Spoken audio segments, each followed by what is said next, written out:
Coucou à tous et bienvenue sur ma chaîne L'Étoile Divine.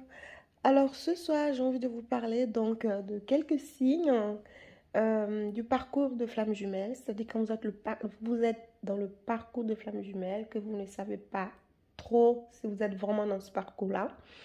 Il y a quelques signes qui peuvent vous alerter et de toute façon, ça sera des signes qui vont automatiquement vous intriguer et c'est ça qui va vous pousser aussi à vouloir comprendre un peu ce qui se passe. Donc déjà, le premier signe, on va dire que c'est la rencontre, hein, quand vous rencontrez la personne et que cette rencontre ne vous laisse pas de marbre.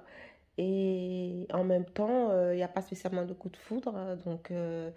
Ensuite, quand vous allez commencer à virtuellement à fréquenter la personne, vous allez sûrement entendre son prénom un peu partout, tout le temps, dans des moments même où ça n'a rien à voir, mais vous allez vraiment tout le temps entendre ce prénom, que ce soit à la radio, voire même à la télé, en permanence. Et aussi, il y a aussi un autre signe où ça sera à vous vraiment qui allez tout le temps penser à cette personne-là. C'est-à-dire, vous n'avez pas vraiment envie de penser à elle, mais enfin, la pensée, elle arrive automatiquement comme ça dans votre tête, alors que vous êtes en train de faire quelque chose d'autre et que vous n'avez même pas envie vous avez même pas envie de penser à la personne. Ou il y a aussi d'autres signes où quand vous allez voir certaines personnes, vous allez voir la ressemblance avec votre jumeau. Parce que quand vous rencontrez en fait votre jumeau et qu'il y a une connexion qui se fait, automatiquement, vous êtes liés. Donc, il y a des choses qui vont vous faire comprendre que cette rencontre-là, c'est pas n'importe qui qu'il va falloir prêter attention à la personne. Donc, c'est pour ça que parfois, vous allez être tout le temps amené à penser à la personne. Parce que moi, personnellement, je me pose la question, est-ce que c'est parce que c'est une rencontre qui est très spéciale et que c'est une rencontre d'âme à âme qui fait que on a tout le temps cette personne en nous et qu'on pense tout à la personne et que tout ce qu'on veut faire, ça sera en rapport avec la personne. Parce que quand on rencontre ce genre de personnes, il y a beaucoup de choses qui changent dans notre vie, mais on ne le sait pas au départ. Deux fois même, ça change un petit peu avant de rencontrer la personne, mais on ne le sait pas. Et c'est en vivant cette relation-là que petit à petit, on va essayer de comprendre certaines choses.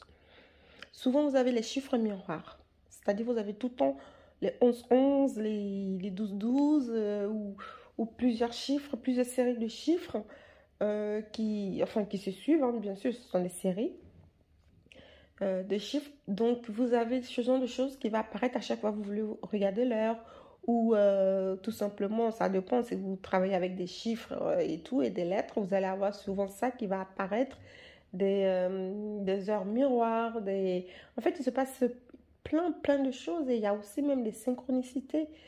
C'est-à-dire que le plus souvent, votre flamme jumelle vous fait penser à quelqu'un un peu de votre famille. Il y a certaines, je vais dire de votre vraie famille, hein, pas forcément famille d'âme, mais de votre famille en fait. Donc, il va faire quelque chose ou elle va faire quelque chose qui vous fait penser à un cousin, un frère, une sœur ou une tante ou voire même les parents. Enfin, il y a quelque chose de commun là-dedans qui fait que vous allez trop vous poser la question sur cette personne-là. Et il y a aussi certains signes aussi qui peuvent apparaître au niveau des rêves. C'est-à-dire vous allez faire plusieurs fois les mêmes rêves avec cette personne-là dans vos rêves. Mais en tout cas, la personne, à partir du moment où vous allez la rencontrer, elle va limite un petit peu vous hanter, un petit peu. Parce que tellement ça va vous intriguer, vous-même vous allez vous dire, mais pourquoi cette personne-là m'intrigue comme ça? Pourquoi? Qu'est-ce qu'il y a de plus en fait? Dans la matière, il n'y a rien de spécial de plus, mais dans le divan, il y a beaucoup de choses en fait, beaucoup de choses de plus. Donc du coup, c'est ça qui va vraiment vous travailler un petit peu et vous interroger. Et en plus, l'amour que vous allez ressentir pour cette personne-là, ça sera complètement différent de ce que vous ressentez avant. Donc, il y a ça, les sensations au contact de la personne, ce que vous ressentez, ça va être complètement différent. Parce qu'en même temps, cette personne va vous paraître indifférente et d'un autre côté, elle va vous intriguer. Parce que vous allez tout de suite comprendre que c'est pas pour rien que vous avez rencontré cette personne-là. Et parfois même, votre flamme jumelle, vous l'avez déjà croisée en fait. Vous croisez plusieurs fois aussi la même personne, ça peut arriver. Vous prenez le bus, bon après, si tout le monde fait le même trajet pour aller travailler et tout, vous allez sûrement croiser à peu près les mêmes personnes. Mais ça va être différent. Il y a une personne que vous allez rencontrer et ça sera complètement différent de la plupart des personnes que vous rencontrez.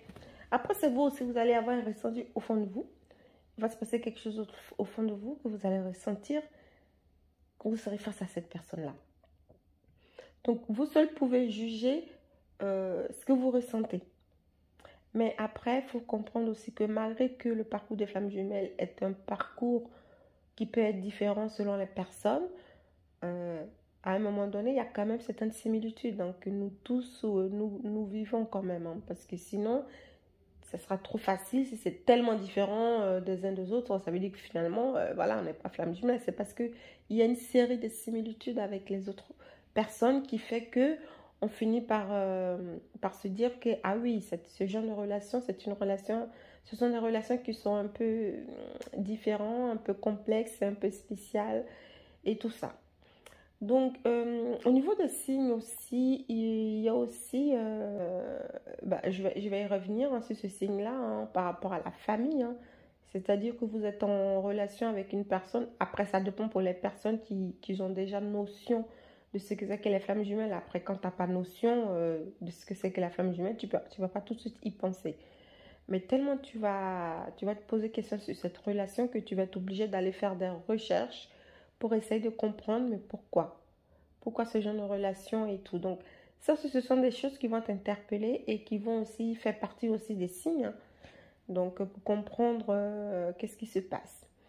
Et surtout quand vous êtes dans ce type de parcours et que la personne vous intrigue énormément et en même temps, cette personne-là vous fuit, on se pose aussi des questions. On ne comprend pas toujours. Donc, franchement, sachez qu'il y a beaucoup de signes, hein, mais bon, je vous donne juste quelques signes pour éviter que la vidéo soit beaucoup trop longue. Donc voilà, vous avez aussi la synchronicité, par contre, je n'en ai pas parlé. Vous avez les synchronicités, c'est-à-dire vous allez, soit avec la personne, vous faites en même temps les mêmes choses, c'est-à-dire que ça vous arrive à peu près les mêmes choses en même temps. Genre, vous perdez votre travail, elle aussi, la personne aussi perd son travail. Genre, voilà, il se passe quelque chose dans votre vie. Euh, vous avez un problème de voiture, ça arrive à la personne. Ou vous avez envie de travailler dans un certain secteur et la personne travaille déjà dedans. Enfin, vous avez certaines choses similaires, même certaines synchronicités que vous allez découvrir bien avant que vous vous rencontriez ou que la personne vous parle de son enfance. Ah, quand j'étais petit, je faisais ci, j'aimais ça. Ah, bah, vous aussi, vous allez dire, ah, bah, moi aussi. Ce genre de choses, franchement, au niveau des parcours de flammes jumelles, il y a pas mal de choses comme ça qui se passent. Là, je vous fais un truc général, mais après, vous-même, quand vous allez être face à votre relation, il va falloir être beaucoup plus attentif pour pouvoir comprendre un peu pourquoi ce genre de choses arrivent. C'est pour ça, moi, je conseille toujours d'écrire, en fait. Moi, depuis que j'ai croisé ma flamme jumelle, je fais que écrire tout ce qui m'arrive au niveau sentimental parce qu'il y a des choses que je ne comprenais pas et au final, à force d'écrire et de me relire, je finis par comprendre certaines choses et je peux me permettre de dire, ah oui, ça c'est une bonne relation, ça c'est une mauvaise, etc. Donc voilà. Alors j'espère que vous allez pouvoir vous y retrouver pour certains ou pas, mais si vous avez d'autres signes aussi que vous connaissez qui vous viennent en tête, n'hésitez pas à le mettre en commentaire. Hein. Et c'est toujours important d'échanger, on apprend toujours, donc voilà. Merci à tous en tout cas d'avoir écouté ma vidéo et je vous dis à très vite pour une prochaine vidéo.